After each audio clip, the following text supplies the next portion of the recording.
Di lantai atas sebuah gedung tinggi terlihat 11 orang dari kalangan atas sedang duduk di depan meja makan. Semuanya mengenakan pakaian dan perhiasan yang mahal. Banyak pelayan terlibat melayani dan terdengar musik dimainkan untuk menemani mereka. Seorang pelayan dengan tatapan tajam mengawasi jalannya acara itu, dan makanan di atas meja dilahap dengan rakusnya oleh para tamu ini. Para pelayan dengan sigap terus membawakan hidangan baru, tetapi selera makan mereka malah terus meningkat. Para tamu itu makan daging binatang-binatang liar, termasuk daging mentah. Hanya satu wanita di sana yang menganggap ini adalah aneh.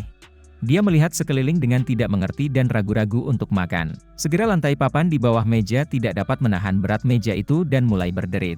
Para pelayan dan pemusik sadar apa yang akan terjadi selanjutnya.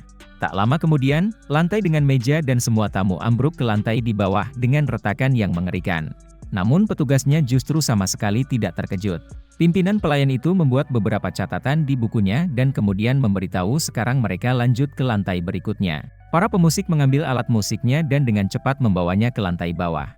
Lampu gantung besar juga dipindahkan ke bawah dan para pelayan dengan hidangan baru mengikuti secara teratur ke aula bawah. Para tamu itu tersadar kembali, mereka tetap duduk dan tidak terluka. Kemudian para pelayan membantu membersihkan debu dari badan mereka. Yang tidak kotor ialah wanita yang belum menyentuh makanan itu dan dia melihat dengan jijik pada hidangan yang dibawa para pelayan. Ada banyak makanan baru yang dibawa seperti armadillo, kijang langka, dan daging badak. Kemudian pesta makan berlanjut seolah-olah tidak ada yang terjadi.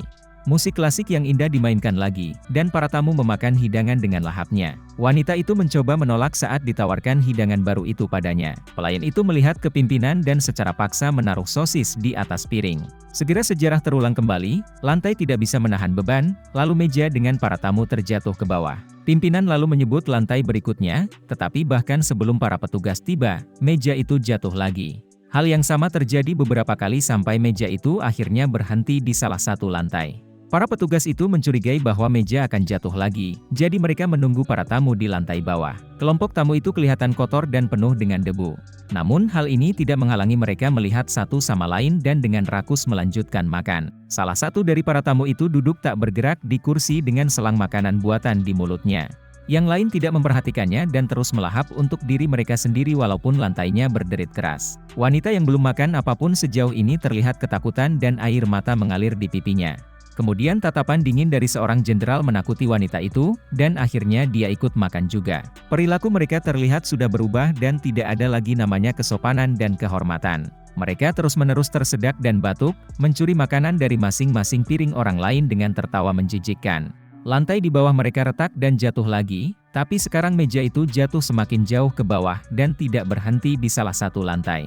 Lampu kristalnya pun ikut jatuh dan para tamu berteriak berjuang untuk memegang meja itu. Para pelayan menatap ke dalam lubang tak berdasar di lantai itu dengan kengerian yang besar. Hanya pimpinan yang kelihatan tetap tenang, dia melihat dan menatap seolah-olah mengejek apa yang baru saja terjadi.